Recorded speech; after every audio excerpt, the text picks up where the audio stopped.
My sister-in-law just had her hip replaced today. When she woke up, the doctor said, start doing these exercises as soon as you can. If you have to do them from your bed, that's okay. If you can stand up, that's okay. And if you need to hold on, that's okay.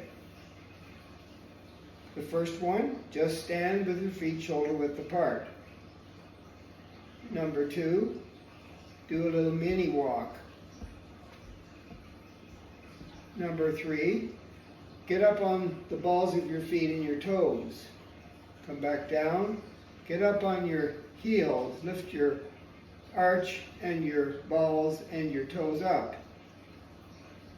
Number 4, take your leg out to the side and bring it back in. Remember, you got 2 of them, and if this is the one that was replaced, do the other one anyway. Try lifting your knee up and putting it down. Try bending your heel back and kicking your bum.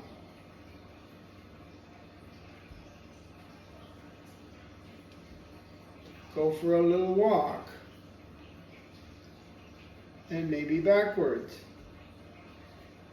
Of course, I'm holding on, but soon you won't need to hold on to anything.